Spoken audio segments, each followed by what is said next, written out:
ప్రభువును రక్షకుడైన యేసు ప్రభు నామములో అందరికి వందనములు తెలియజేస్తున్నాను. అందరూ బాగున్నారా? మీ అందరి కొరకు ప్రార్థిస్తున్నాము. రాత్రిపూట్లు కూడా ఫోన్లు చేసి మరి ఆరోగ్యం బాగలేదని ప్రార్థించమని అడిగిన వారందరి కొరకు ప్రార్థిస్తున్నాము. ప్రభు తప్పక స్వస్థత కలుగ చేస్తాడు. ఆయన్ని నమ్మండి, విశ్వసించండి. నువ్వు ఎలాంటి వాడివైనా మాత్రం ఎలాంటి ఎవరికి పనికిరాని వాడివైతే మాత్రం, ఎవరికి పనికిరాని దానివైతే మాత్రం ఈ లోకంలో నీకు విలువలేకపోవచ్చు. అయినా కూడా నిన్నెవరు కూడా డాక్టర్లు కూడా ఒకవేళ నీ రోగం నయం చేయలేకపోవచ్చు. కానీ ప్రభు వారు ఖచ్చితంగా నీ విశ్వసించి అడిగితే ఖచ్చితంగా నయం చేస్తాడు. ఎందుకంటే మనం ఎన్నో విషయాలు మనం బైబిల్లో తెలుసుకున్నాము. ఆయన చేసిన సూచక్రియలు ఎన్నో చూసుకున్నాము. ఆయన చెప్పిన ఉపమానాలు కొన్ని మనకు తెలిసే విధంగా మనం తెలుసుకోవాలని కూడా ఆయన ఎన్నో ఉపమాన రీతిగా ఆయన విలువను మనకు తెలియపరిచారు. కనుక మీకు అందరికీ బైబిల్ తెలుసు, ఆధారపడనవసరం లేదు. క్షేమంగా ఉండండి. ఏ పాటి వాడనని నీవు నన్నెంతగానో ప్రేమించావు, అంచెలంచెలుగా హెచ్చించి నన్నెంతగానో దీవించావు. వందనం యేసయ్యా, వందనం యేసయ్యా, వందనం యేసయ్యా, వందనం యేసయ్యా.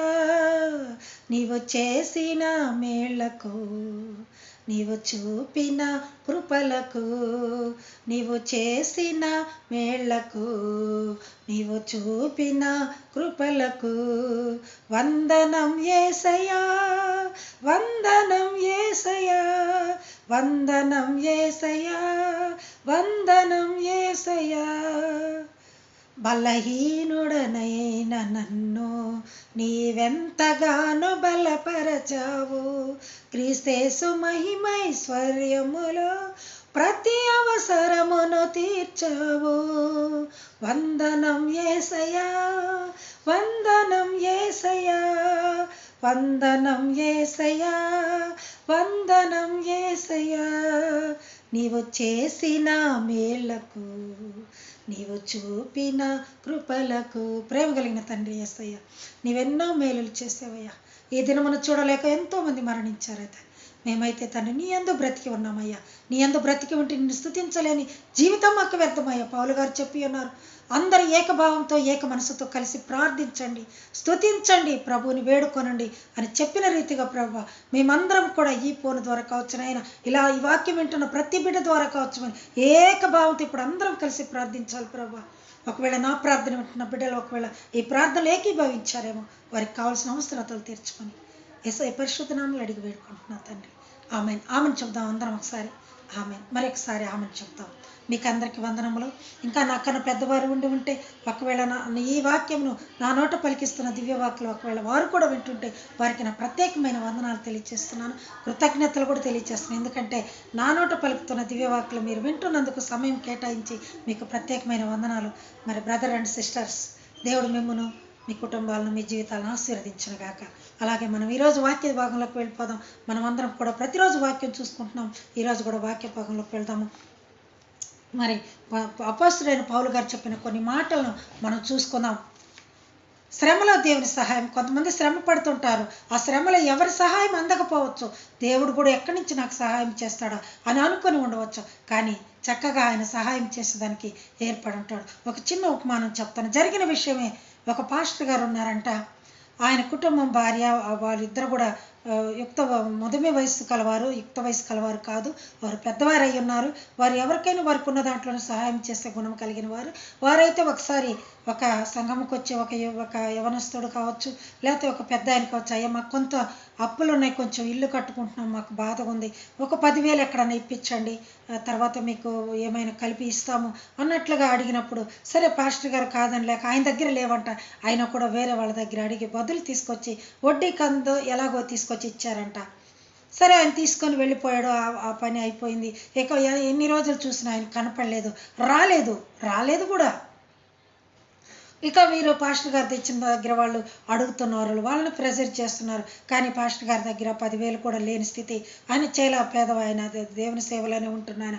దేవుడే ఆయనకి బ్రతికిస్తున్నాడు. ఆయనకి ఏ ఉద్యోగం లేదో, దేని మీద ఆశలు లేవు ఆయనకి. దేవుని బాటలో నడుస్తున్నాడు, దేవుని ఎందుకు జీవిస్తున్నాడు. ఆయన దేవుని సేవకే ఆయన జీవితాన్ని అంకితం చేశాడు. మరి ఆయనకి ఎట్లా వస్తాయి 10,000? ఎక్కడి నుంచి వస్తాయి? సరే బాగా బాధపడిపోతున్నాడు. ఒకరోజు అనుకున్నారు, పలాని చోట ఉన్నట్లుగా వారికి వినికిడి తెలిసినది, వారికి వార్త తెలిసినది, వేరే చోట ఉన్నారు వాళ్ళు అని వార్త తెలిసినప్పుడు సరే వారి దగ్గరికి వెళ్దాం ఎలాగన్నా కనుక్కొని తన భార్యను సిద్ధం చేసుకున్నారు.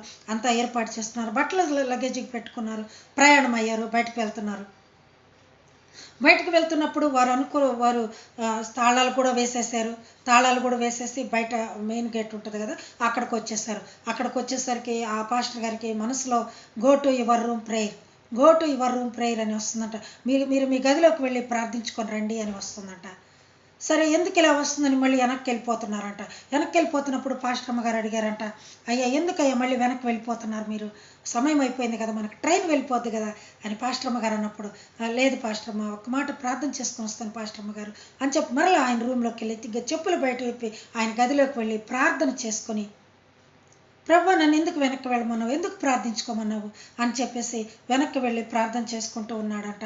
ప్రార్థన చేసుకుని ప్రార్థన ముగించుకొని మరలా యాజ్ యూజువల్గా తాళాలు వేసేసి మరలా బయటకు వచ్చారంట. చెప్పులు తొడుక్కున్నారు కాళ్ళకి. పాస్టర్ అమ్మగారు అయితే అక్కడ వాకిటి దగ్గర మెయిన్ గేట్ దగ్గర నిలబడి ఉన్నారు. మరి ఈయన ఆమెను చేరుకోవాలి కదా, అక్కడ వరకు వెళ్తున్నప్పుడు 4 అడుగులు వేసేవరకు ఒక వ్యక్తి ఆ గేట్ దగ్గరికి ఎదురొచ్చేసాడంట. ఆయన ఎవరు అని చూస్తే ఆ డబ్బులు తీసుకుపోయిన ఆయనంట. అయ్యా పాస్టర్ గారు చాలా లేట్ అయిపోయింది, నేను కొంచెం స్థిరపడేసరికి ఇదిగో అయ్యా మీరు ఇచ్చిన 10,000 కాక ఇంకొక 20,000 కలిపి మీకు ఇస్తున్నాను, 30,000గా తీసుకోండి, దేవుని సేవలో ఏదైనా మీకు వాడుకోండి మీ జీవితాల కొరకు దేనికైనా కానీ అని చెప్పి ఇచ్చాడంట.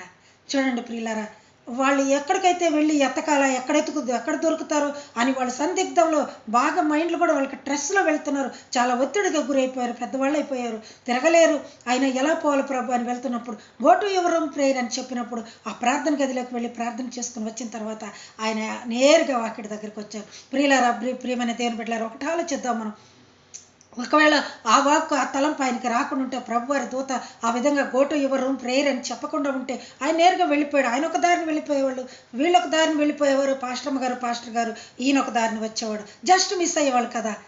అందుకని దేవుడు ఒక్కోసారి మనల్ని కాపాడుతూ ఉంటారు. తర్వాత ఆయనకు చాలా గివింగ్ థ్యాంక్స్ చెప్పాయా, మీకు ఇన్ని రోజులు నేను మిమ్మల్ని వదిలిపెట్టాను, దయతో క్షమించండి, నేను కొంచెం స్థిరపడేసరికి నాకు లేట్ అయిపోయినది. చూసావా దేవుడు ఎన్ని మేలు చేస్తాడు. చాలునయా చాలునయా నీ కృప నాకు చాలునయా, నీ కృప నాకు చాలునయా. చూసావు ప్రియులరా, ఆయన కృప ఎంత చాలు, తెలియకుండానే ఆయన ఎన్నో విధాలుగా మనకు సహాయం చేసే దేవుడు. మరి శ్రమలలో దేవుని సహాయం ఎలా ఉందనేది పౌలు గారు చెప్పిన మాటలో ఆయన ఉద్దేశం ఏంటి, ఆయన మాటలేంటి, ఆయన పడిన శ్రమలేంటి, ఆయన పడిన కష్టాలేంటి, చివరికి దేవుని ఆయుధంగా ఎలా ఆయన బయటకు వచ్చాడు. దేవుడు నా సాధనము, నేను వాడుకోవాల్సిన వాడు అని చెప్పిన రీతిగా పౌలుకి ఒక మంచి గుడ్ విల్ ఉంది. నా సేవకుడు, లేకపోతే నేను వాడుకునే ఒక ఆయుధం, ఒక వస్తువు. నిన్ను ఒక వస్తువులో వాడుకోవాలని ఆశపడుతున్నావా? నువ్వు ఒక వస్తువులో వాడుకోవాలని ఆశపడితే ఆయన యందు విశ్వాసం ఉంచు, ఆయన దగ్గరికి వెళ్ళి ప్రార్థనలో ఉండు, ప్రార్థన సహవాసం కలిగి ఉండు, దేవునితో మాట్లాడు, దేవుని స్తుతిగానాలతో స్తుతించు, దేవుని వాక్యంతో ఆయన ఆరాధించు, ఇక ప్రార్థనతో ఆయనతో మొరపెట్టుకో, ఆయనతో మాట్లాడు. నువ్వు ఏ పనికుండా వెళ్ళి ఎంత దూరం వెళ్ళినా ఒక అరగంట 10 నిమిషాలు ఆయన కోసం కేటాయించు. ఎన్నో కుటుంబాలు కేటాయిస్తున్నాయి, నా ప్రార్థన వింటున్న ప్రతి ఒక్కరు కూడా చాలామంది దేవుని సమయానికి కేటాయిస్తున్నారు. మరి బైబిల్ వాక్యం చూసుకుందాం. 2 కొరింథీయులకు రాసిన పత్రిక 7వ అధ్యాయము 5-6 వచనాలు. 2 కొరింథీయులకు రాసిన పత్రిక. ప్రియులారా, మీరు కూడా బైబిల్ తీయండి, చూడండి. మీరు ఖాళీగా ఉంటే ఒకవేళ, లేకపోతే మీరు ఇంటికి పోయిన తర్వాత చదవచ్చు. 7వ అధ్యాయము 5-6 వచనాలు చూసుకుందాం. మేము మాసిదోనియాకు వచ్చినప్పుడు మా శరీరం ఏమాత్రమును విశ్రాంతి పొందలేదు. ఎవరు చెప్తున్నారు ప్రియులారా? అపోస్తలుడైన మరి తార్సువాడైన మరి పౌలు గారు చెప్తున్నారు, మా శరీరం ఏమాత్రం విశ్రాంతి పొందలేదు. శరీరము మరి ఎట్టుపోయినను మాకు శ్రమయే కలిగను, వెలుపట పోరాటము, లోపట భయములు ఉండేను. ఎక్కడికి వెళ్తే ఎవరి దగ్గర గొడవలు వస్తాయో, ఏం జరుగుతుందో శ్రమిస్తున్నాం దేవుని కోసం, దేవుని సేవ చేయమని చెప్పాడు ఆయన సేవలో పోరాడుతూ ఉన్నాం. అయినా ఎక్కడికి వెళ్తే ఏ భయం వస్తుందో. ప్రియులారా, చాలామంది దేవుని సేవకులకి ఇప్పట్లో కూడా తండ్రి, ఇప్పుడు మనకు జరుగుతున్న విషయాల్లో కూడా చాలామంది దేవుని సేవకులకి ఆటంకం కలుగుతుంది. వాళ్ళని కొడుతున్నారు, తిడుతున్నారు, చంపేస్తున్నారు, కూడా హత్యలు కూడా చేస్తున్నారు. దేవుని సేవకులంటే చాలామందికి చులకనైపోయింది. యేసు ప్రభు వారి శిష్యులంటే ఆయన సేవకులంటే వాళ్ళకి చాలా చులకనైపోయినది. ఆ విధంగా భయం కూడా కలిగినని పౌలు గారు చెప్తున్నారు. నిజమే ఆ మాట. మనం సేవకెళ్తున్నప్పుడు ఎన్నో చోట్ల భయపడుతూ ఉంటాం. కొంతమంది అంగీకరిస్తారు, కొంతమంది అంగీకరించరు. నేను కూడా సేవకి వెళ్తున్నప్పుడు చాలామంది అడిగారు, అమ్మ మీరు ఏ క్యాస్ట్, మీరు దేవుని సేవలోకి ఎలా వచ్చారు? నేను దేవుని బిడ్డను, పుట్టినప్పటి నుంచి నేను క్రైస్తవురాలనే. నా తల్లిదండ్రులు క్రైస్తవులే, మా అన్నదమ్ములు క్రైస్తవులే, అక్క చెల్లెలు క్రైస్తవులే, మేమంతా దేవుని సేవలో ఉన్నాం, దేవునికి బద్దులై జీవిస్తున్నాము. ఎస్పెషల్లీ నేను ఆయనకు నా జీవితంలో సమర్పించుకున్నాను అని అందరికీ నేను గర్వంగా చెప్తున్నాను. వాళ్ళు ఏమైనా చేయని, ఏదని అనుకొని, కానీ నాకు మాత్రం ఎక్కడ కూడా ఎటువంటి కష్టము భయం అనేది రాదు. రెండమ్మగారు వచ్చి ప్రార్థన చేసుకోండి, మీ ప్రార్థన మీద మాకు నమ్మకం ఉంది. ఎలాంటి వారైనా కావచ్చు, నన్ను పిలుచుకుంటున్నారు, ఆహ్వానిస్తున్నారు, చక్కగా ప్రార్థన చేసుకోండి. కానీ పౌలు గారి జీవితంలో ఆయన పడిన అనుభవాలు, ఎన్నో భయములు కలిగిన, ఎన్నో కష్టాలు వచ్చాయి ఆయనకి. ఆ మాట చెప్తున్నారు, వెలుపట పోరాటములు పోరాడుతున్నాడు, దేవుని పనికై పోరాడుతున్నాడు. ఎక్కడ పెట్టవద్దు, అక్కడ పెట్టవద్దు అంటారు. నువ్వు చెప్పే మాటలేంటయ్యా, నువ్వు చెప్పే బోధ మేము వినాలనా అంటారు. నీ వాక్యంతో మేము మారిపోవాలనా అంటారు. లేకపోతే ఇక్కడ గోల వద్దు అంటారు. ఆయన కూడా ప్రియమైన దేవుని బిడ్డలారా, మీరు వింటున్నారా నా మాటలు? ఎవరికి భయపడిన అవసరం లేదు. ఒకవేళ వాళ్ళకి డిస్టర్బెన్స్ ఉంటే మన ఇంట్లో మనం చేసుకుందాం, లేకపోతే ఇంకెక్కడైనా లోన్లీ ప్లేస్కి వెళ్ళి పెట్టుకుందాం. ఇప్పుడు ఇసాక్ గారు ఎక్కడ ప్రార్థించుకున్నారు తెలియదా మనకి? ఆయన పొలంలో వెళ్ళి ప్రార్థించుకుంటూ సైలెంట్గా చక్కగా యెహోవా దేవుని ఆరాధించుకుంటూ ఉంటే, ఎలియాజరు ఆ రెబ్కాని తీసుకొని వస్తున్నప్పుడు ఒంటి మీద ఆమె అడిగినది, ఆ పొలంలో ఉన్న ఆయన ఎవరయ్యా? ఒక్కరే కూర్చొని ప్రార్థించుకుంటున్నారని. ఆయనేనమ్మా మా యజమానుడు, నీకు కాబోయే భర్త. అప్పటి వరకు ఆమె భర్తను చూడలేదు, ఎవరి కొడుకని అడగలేదు, ఎవరి బిడ్డని అడగలేదు. ఆయన ఎలాంటి వాడు, అందగాడా అందహీనుడా అని ఏమీ అడగలేదు. కానీ ఆయన కోసం వస్తుంది. ఎలియాజరు మాట వచ్చినది. వస్తున్నప్పుడు ఆయనేనమ్మా నీ భర్త, నా యజమానుడు అని చెప్పగానే ఆమె ఆ ఒంటె దిగినది. చూసారు ప్రియులారా, ఒంటె దిగి ప్రక్కకు నిలబడి ముసుగు వేసుకొని, ప్రక్కన అంగీకారంగా ముసుగు వేసుకొని గమ్మున ప్రక్కన ఇలా నిలబడిపోయినది. ముసుగు వేసుకొని ఇలా సైలెంట్గా ఇలా నిలబడిపోయినది. అంటే దానికి ఆమె వివాహమునకు అంగీకారం తెలిపినట్లే కదా. వివాహమన్నది పవిత్రమైనది, ఘనుడైన దేవుడు ఏర్పరచినది. వివాహమన్నది పవిత్రమైనది, ఘనుడైన దేవుడు ఏర్పరచినది. ఒంటరిగా ఉండరాదని, జంటగా ఉండమేలని. ఒంటరిగా ఉండరాదని, జంటగా ఉండమేలని. శిరసుగా నిలవాలని పురుషుని నియమించినాడు దేవుడు.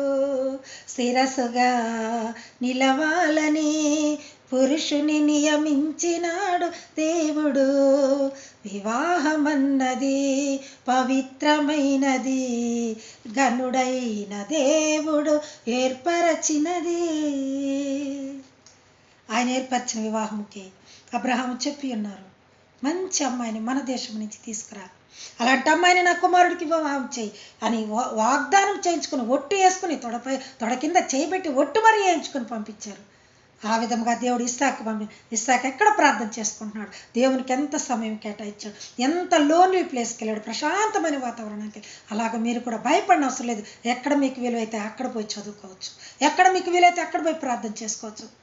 ప్రభువారు మీకు సహాయం ఉంటున్నారు. పౌలు గారు చెప్పిన, అయినను దీనులను ఆదరించే దేవుడు. నీవు ఒకవేళ అక్కడ కష్టపడుతున్నా, నిన్ను ఆదరించేదానికి దేవుడు ఎవరో ఒకరిని పంపిస్తాడు.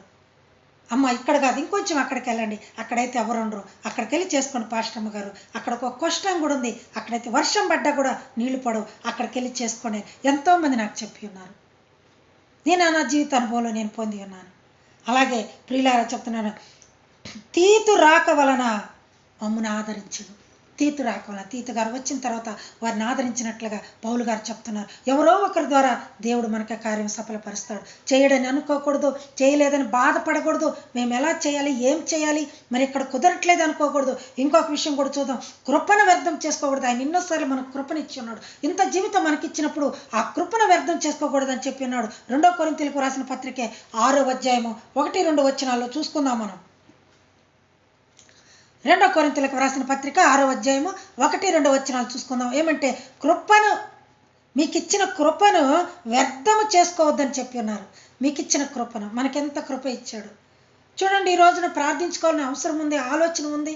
కానీ వీలు పడలేదు, ఒకవేళ ఏదో ఒక పనులు కావచ్చు, ప్రార్థన కావచ్చు, ఇక్కడ మీటింగ్లకి వెళ్ళవచ్చు, కానీ ప్రశాంతంగా ప్రార్థించుకునే అవకాశం ఉండకపోతే నాకైతే ప్రశాంతంగా ప్రార్థించుకునే అవకాశమే ఉండదు.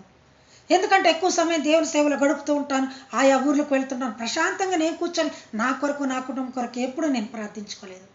ఎప్పుడు ఇతరుల కొరకు, విశ్వాసుల కొరకు, భక్తుల కొరకు, వారి దేవుణ్ణి ఇంకా ప్రేమించాలని వారి కొరకు నేను వారి కొరకే ప్రార్థన చేస్తుంటాను. ఎక్కడ చెప్పారంటే కృప, నీకెంత కృప ఇచ్చినది. ఎంతోమంది ప్రార్థన చేసి, అమ్మగారు నాకు బాగలేదు ప్రార్థన చేయండి అని అడిగినప్పుడు, ఒకవేళ మధ్యలో తెల్లవారుజాము నిద్రపోతున్న నిద్రలో కూడా లేచి ప్రార్థన చేయాలంటే ఎంత భారకంగా ఉంటుంది. అయినా కూడా దేవుడు నాకు ఒక కృపనిచ్చాడు. ప్రార్థన అంటే వెంటనే లేచి కూర్చుంటాను నేను.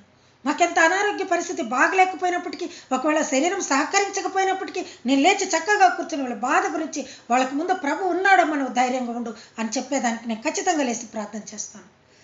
ఆయన కృపను వ్యర్థం చేసుకోకూడదని చెప్తున్నారు. 2 కొరింథీయులకు రాసిన పత్రిక 6వ అధ్యాయము 1-2 వచనాలు.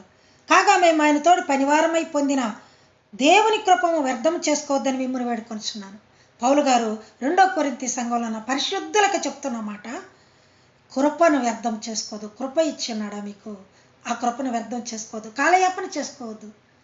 ఒకవేళ నీకు మంచి ఉద్యోగం ఇచ్చాడా, నువ్వు ప్రార్థించగా మంచి బిడ్డల్ని ఇచ్చాడా, ప్రార్థించగా మంచి గృహాన్ని ఇచ్చాడా, అవన్నీ చూసుకుంటూ కూర్చున్నావా? ఆ కృపలన్నీ దేవుడు ఇచ్చిన సంతోషపడుతున్నావా? కృతజ్ఞతలు చెల్లిస్తున్నావా లేదా? అనుకూల సమయంలో నీ మొరను ఆలకించును. నువ్వు ఎన్ని రోజుల నుంచో చేస్తున్న ప్రార్థన జరగలేదు అనుకుంటున్నావు. ఆయనకు అనుకూల సమయం ఉన్నప్పుడు ఆయన ఎప్పుడు నీకు చేయాలనుకుంటాడో అప్పుడు ఖచ్చితంగా నీ కార్యం నెరవేరుస్తాడు. కొంచెం లేట్ అవుతుందని భయపడని అవసరం లేదు, దిగులు చెందని అవసరం లేదు. నువ్వు విసుకోక అడుగుతూనే ఉండాలా. అనుకూల సమయంలో నీ మొరను ఆలకించును, రక్షణ దినమందు నిన్ను ఆదుకొంటిని అని ఆయన చెప్పుచున్నాడు కదా. రక్షణ దినమందు ఆదుకుంటాడు. ఎప్పుడు రక్షణ వచ్చింది? జక్కయ్య ఇంటికి ఎప్పుడు రక్షణ వచ్చింది చెప్పండి? పొట్టి జక్కయ్య ఇంటికి ఎప్పుడు రక్షణ వచ్చింది? ఎంతో సొమ్ము గడించాడు ఆయన, ఎంతో పాపపు సొమ్ము అంతా పెట్ల నిండా పెట్టుకున్నాడు, సుంకపు గుత్తధరుడు, బాగా డబ్బున్న ఆయన. కానీ ఆయనకి రక్షణ లేదు కదా. కొర్నేలికి కూడా రక్షణ లేదు కదా. కొర్నేలి ఇంటి అందరితో కలిసి భక్తులతో కలిగిన వాడై, బాగా ధనము ఉన్నవాడై, అన్ని విధాల మంచి కార్యాలు చేర్చున్నా కూడా రక్షణ మార్గం ఆయనకి తెలియకపోయినది. హీఈజ్ ఎ ఫిషర్మెన్. పేతురుని ఆ యొప్పే యొద్దకు వెళ్ళి అక్కడి నుంచి ఆయన పట్టుకొచ్చుకోండి, ఆ చేపలు పట్టే మనిషిని ఆయన పట్టుకొచ్చుకుని ఆయన చేత బోధ వినండి, అప్పుడు రక్షణ పొందండి, మారు మనసు పొందండి, బాప్తిసం తీసుకొనండి. నిజమైన రక్షణ పొందినప్పుడు నీకు అక్కడ పరలోక రాజ్యంలో స్థానం ఉంటుంది. అంతేకాని నువ్వు చేసిన మంచి పనులన్నీ చేరుతాయి, కానీ నీవు మాత్రం చేరవయ్యని కొర్నేలికి దూత ద్వారా యెహోవా దేవుడు వర్తమానం పంపినప్పుడు ఆయన గమ్మునున్నాడా? అయ్యో నేనేంది, నాకెంత డబ్బు ఉంది, నేను ఎంత ధనవంతుడిని, నేనెందుకు అక్కడికి పోయి ఆ చేపలు పట్టే ఆయన్ని ఎందుకు తీసుకొచ్చుకోవాలా? హీఈజ్ ఏమన్నా ఫిషర్మ్యాన్. పేతురు నేను ఎందుకు పిలుచుకొచ్చుకోవాలా అనుకున్నాడా? లేదండి, పిలుచుకొచ్చుకున్నాడు.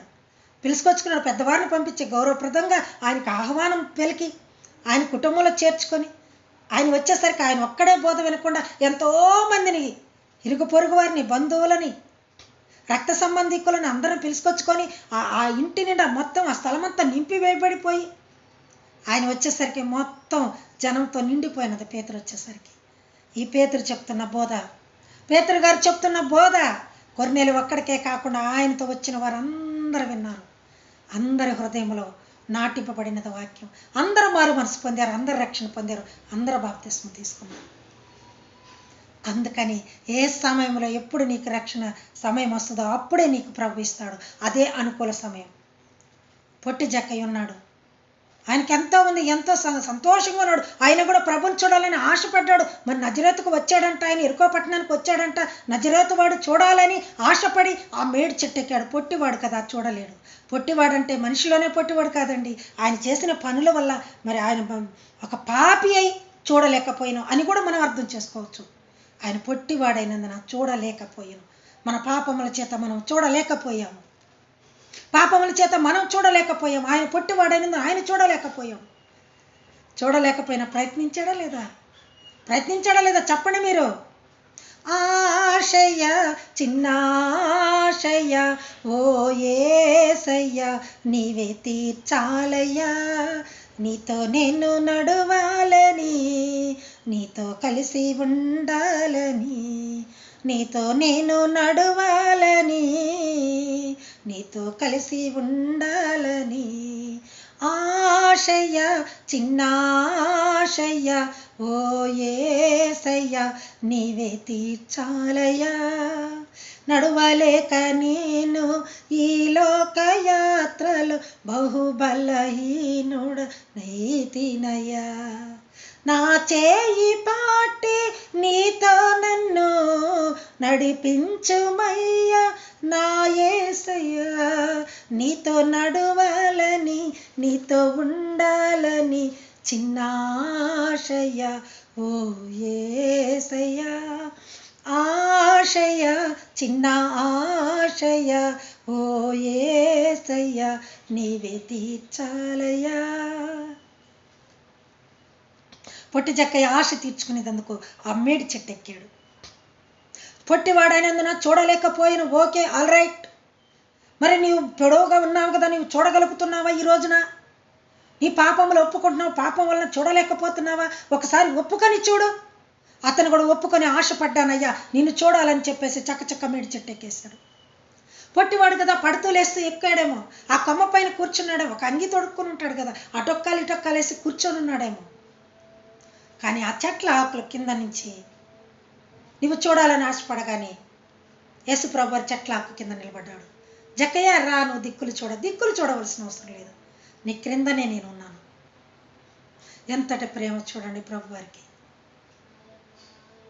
చూడండి ప్రియులారా, నీవెంత దుర్మార్గురాలైనా, ఎంత పాపిష్టివాడైనా, ఎంత డబ్బు దాచిపెట్టుకుని, ఎంత జనాలకు మోసం చేసిన పాపినని తాను గ్రహించి ఉన్నా కూడా చూడవలనని ఆశపడ్డాడు. జస్ట్ లైక్ చూద్దాం అంతే.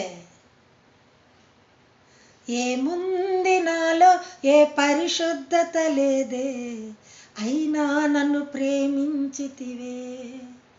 నీ ప్రేమ మధురం, నీ ప్రేమ అమరం, నీ త్యాగమే నన్ను మురిపించింది. ఏముంది నాలో ఏ పరిశుద్ధత లేదే, అయినా నన్ను ప్రేమించితివే. ఎందుకోయి ఘోర పాపిని చేరదీశావు ప్రభువా. ఘోర పాపినైనా కూడా చూడాలని ఆశపడితే కింద వచ్చి నిలబడ్డా ఆయన నిన్ను ఆలకించడా, నిన్ను చూడడా, అనుకూల సమయం ముందు నీ మొర ఆలకించి రక్షణ దినమందు నిన్ను ఆదుకుంటానని చెప్పి ఉన్నాడు కదా పౌలు గారు కొరింథీ సంఘానికి. ఆ సంఘంలో ఉన్న పరిశుద్ధులతో మాట్లాడుతున్న మాటలు.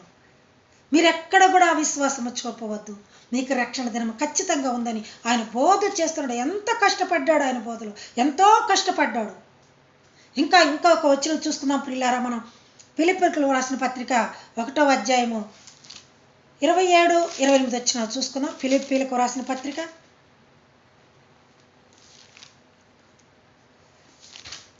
ఫిలిప్పీయులకు రాసిన పత్రిక 1వ అధ్యాయము 27-28 వచనాలు. నేను మిమ్మల్ని హెచ్చించి చూచినాను, నేను వచ్చి మిమ్మల్ని చూచినాను, రాకపోయినాను. మీరు ఏ విషయంలోనూ ఎదిరించడానికి బెదరక అందరిని ఒక్క భావంతో సువార్త విశ్వాస పోరాటమున పోరాడుచు ఏక మనసు గలవారై నిలిచి ఉన్నారని నేను మిమ్మల్ని గూర్చి ఇలాగున క్రీస్తు సువార్తకు తగినట్లుగా ప్రవర్తించుడి. ఎవరొచ్చి భయపెట్టినా, బెదిరించినా, మిమ్మల్ని కష్టపెట్టినా అప్పుడు నేను ఒకవేళ మీతో ఉండొచ్చు, ఉండకపోవచ్చు. మీరు మాత్రం బెదరకూడదు, భయపడకూడదు, చెదిరిపోకూడదు. అందరూ ఏక మనసుతో ఏకభావముగా ప్రార్థించాలని 28వ వచనంలో చెప్తున్నాడు చూడండి. అట్లా బెదరక విశ్వాస భావముతో, ఒక్క భావముతో అందరూ విశ్వాస సువార్త పక్షమున సువార్తలో విశ్వాస పక్షమున పోరాడాలి. మీరు సువార్త చేస్తున్నప్పుడు విశ్వాసంగా ఉండండి. మాకేమి కాదు, మాకేమైనా చూసుకునేవాడు ఆయన ఉన్నాడు. పౌలు శీలాలను బంధించి సరసాలలో వేసినప్పుడు వారు గమ్మునున్నారా? అయ్యో తెల్లారితే మమ్మల్ని ఉరి తీస్తారు, మేము చచ్చిపోతాను భయపడ్డారా? లేకపోతే దాని గురించి దిగులు పడుతూ కూర్చున్నారా? పౌలు శీలలు బంధించి సరసాలలో వేసిన పాటలతో ప్రార్థించగా ఆ సంఖ్యల్లో విడిపోయేను. యెహోవా నీ నామము ఎంతో బలమైనది, ఎంతో బలమైనది. పౌలు శీలను కూడా బంధించి సరసాలలో వేస్తే సంఖ్యలు బిగిస్తే వారు పాటలతో ప్రార్థిస్తుంటే అక్కడున్న ఖైదీలందరూ మైమర్చిపోతున్నారంట. పాటలతో ప్రార్థించగా సంఖ్యలు ఊడిపోయాయండి. గేట్లు కూడా వెళ్ళిపోయి అక్కడ రోడ్డు మీద పడిపోయాయి. చూసారా? అందుకని మీరు బెదరవద్దు, అదరవద్దు. సువార్త తప్పకుండా పాటిస్తూనే ఉండండి. సువార్త చెప్తూనే ఉండండి. ఎన్ని కష్టాలు వచ్చినా నీ పైన దెబ్బ పడిందా ఆయన చూసుకుంటాడు. నీకు అవసరం లేదు. నిన్ను నిందించారా ఆయన నిందిస్తారు. అపోస్తల కార్యం మత్తయి సువార్తలో చెప్పినప్పుడు ఆయన కొండ మీద ప్రసంగంలో ఆత్మ విషయమై దీనిలారి వారు ధన్యులు, దుఃఖపడుచున్న వారు ధన్యులు, వారు ఓదార్పు నొందుదురు. నీవు దుఃఖిస్తున్నావా? ఈరోజు ఓదార్పు ఖచ్చితంగా వస్తుంది నీకు చెప్పినాడు. సువార్త విషయంలో విశ్వాస పోరాటంలో ఎక్కడా మీరు సడలకుండా విశ్వాసంగా ప్రవర్తించుడి. క్రీస్తు సువార్తకు తగినట్లుగా ప్రవర్తించుడు. క్రీస్తు సువార్త ఎలా ఉన్నదో అలాగ ప్రవర్తించడి. సువార్థికుడు లాగా ప్రవర్తించు. దేవుని సువార్త చేయవాడిలాగా ప్రవర్తించు. నీ సొంత మాటలు, సొంత కల్పనలు చెప్పి జనాన్ని నవ్వించి, లేకపోతే నీ వైపు ఆకర్షితులు కావాలని ఆకర్షితుడు అవుతున్నావా, లేకపోతే మెన్ పవర్ చూపించుకుంటున్నారా మీరేమన్నా ఎవరైనా? అలాంటి బోధ వద్దు మనకి. అలాంటి వాక్యం వద్దు మనకి. నిజంగా దేవుని వాక్యం చూడండి. నిజంగా దేవుని వాక్యం నమ్మండి. ప్రార్థించండి. వాక్యం చూడండి. వాక్యానుసారంగా వాక్యం ఎవరైతే బోధిస్తున్నారో ఆ బోధ వినండి మీరు. ముసలమ్మ ముచ్చట్లో కాలక్షేపాలు, నవ్వించేవి, కథలవి, లేకపోతే ఇంకా ఏదో ఇతర ఎక్స్ట్రాట్ అట్టాటి చోటుకి వెళ్ళొద్దు మీరు. నిజమైన వాక్యం మీరు మీరు కూడా బైబిల్ చదవండి. బైబిల్లో చెప్తున్నాయి, బైబిల్లో ఉన్నవి మాకు ఆయన ఎక్స్ప్లెయిన్ చేస్తున్నారా లేదా? మరి సేవకులు ఎక్స్ప్లెయిన్ చేస్తున్నారా? ఇదే విధానం చెప్తున్నారా లేదా? కల్పనలు చెప్తున్నారు, సొంత కథలు చెప్తున్నారు, సొంత మాటలు చెప్తున్నారు. సువార్త బోధించకుండా మాకు అది జరిగినది, ఇది జరిగినది, మేము అప్పుడు ఎలా ఉన్నాం, ఇప్పుడు ఎలా ఉన్నాం, మీరు ఎప్పుడు అలా ఉన్నారు, ఇలా ఉన్నారు అంటే మీరు హెచ్చించేదానికేనా? ప్రతిదానికి నువ్వు రక్షణ పొందాలని చెప్పవా? మీరు రక్షణ పొందండి అని చెప్పవా? దేవుని వాక్యంలో కూర్చొని ఏకైకలో పక్కలు చేసుకోవచ్చా? అసలు నవ్వుకోవడం అంటే సాతాన్లో మీరు ఎంజాయ్ చేస్తున్నారా? అలాంటి బోధ వద్దంట. పౌలు గారు చెప్తున్నారు, సువార్థికుడులాగా సువార్త ప్రకటించు. సువార్తలో విశ్వాసమును కాపాడుకో. బెదిరిపో నేను ఉన్ననో లేకపోయినాను. చివరగా చెప్పిన మాట ఒకటి చూసుకుందాం మనం. 2వ తిమోతికి రాసిన పత్రిక 4:7 మనందరికి తెలిసినదే. మంచి పోరాటం పోరాడి తినే, నా పరుగు కడముట్టించి తినే, విశ్వాసము కాపాడుకుంటే నేను నీతి జీవ కిరీటం పొంది తిని. మంచి పోరాటం పోరాడండి. ప్రియమైన దేవుని బిడ్డలారా, ఈ వాక్యం వింటున్న బిడ్డలు ఎవరైనా ఉంటే దేవుని సేవకై మంచి పోరాటం పోరాడండి. విశ్వాసమును కాపాడుకోనండి. విశ్వాసం కాపాడుకోకపోతే బైబిల్లో అర్థమే లేదు. ముఖ్యంగా యేసుక్రీస్తు గారు చెప్పిన ఉపమానాలు ఎన్నో ఉన్నాయి, వాటికి అర్థమే ఉండదు ఇక్కడ. మీరు విశ్వాసం లేకపోతే విశ్వాసమును కాపాడుకోనండి. నీతి జీవ కిరీటం, నిత్య జీవ కిరీటం కూడా, నీతి జీవితకి కిరీటం ఉంది, నిత్య జీవ కిరీటం కూడా మీరు పొందవచ్చు. నిత్య జీవ కిరీటం ఎప్పటికీ ఆ జీవ కిరీటం మీ పైన ఉంటుంది, మిమ్మల్ని జీవింప చేస్తూనే ఉంటుంది. ఎక్కడ మిమ్మల్ని అసగనేదు, బాధ పెట్టనీదు, కష్టపెట్టనీదు. అలాంటి బోధ వినకండి. దేవుని బోధ వినండి. నిజంగా బైబిల్ చదవండి. బైబిల్ ఉన్నదన్నట్లుగా చెప్పు అని దగ్గర వెళ్ళి కూర్చోండి. చక్కగా వాక్యం వినండి. చక్కగా మారు మనసు పొందండి. పౌలు గారు చెప్పినట్టు ఎక్కడ అలయద్దు, సొలయద్దు, భయపడవద్దు. ముఖ్యంగా అసలు నేను ఉన్నను లేకపోయినాను, నిజమే, యాస్ మీకు ఆదరించే వాళ్ళ దగ్గర ఉన్నను లేకపోయినా మీరు దేవుణ్ణి ప్రార్థిస్తున్నప్పుడు ఎవరికి భయపడిన అవసరం లేదు. ఆయనతో ఉండండి, ఆయనతో జీవించండి. ఆయన కృపలు తప్పక దొరుకుతాయి. మీరు తప్పక ఆయన కృపలను పొందండి. ఆయన చేసిన మేలును మర్చిపోవద్దు. నీవు చేసిన ఉపకారములకు నేనేమి చెల్లింతును? ఏం చెల్లించిన అవసరం లేదు. ప్రార్థన, దేవునిలో ఉండు, దేవునికి ఇష్టమైన బిడ్డగా జీవించు, దేవునితో సహవాసంగా ఉండు. పౌలు గారు చెప్పినట్లు అదరవద్దు, బెదరవద్దు. విశ్వాస పోరాటంలో ఎన్ని కష్టాలు వచ్చినా నువ్వు ఎక్కడ వెనకడికి వేయద్దు, ముందుకు సాగిపో. ఏక మనసుతో అందరు కలిసి వెళ్ళమని చెప్తున్నాడు. ఒకే భావంతో ఉండాలి. సపీరా అననీలాగా ఇద్దరు ఏక మనసు ఏకభావంతో ఉండి ఇద్దరు మరణాన్ని కొని తెచ్చుకున్నారు.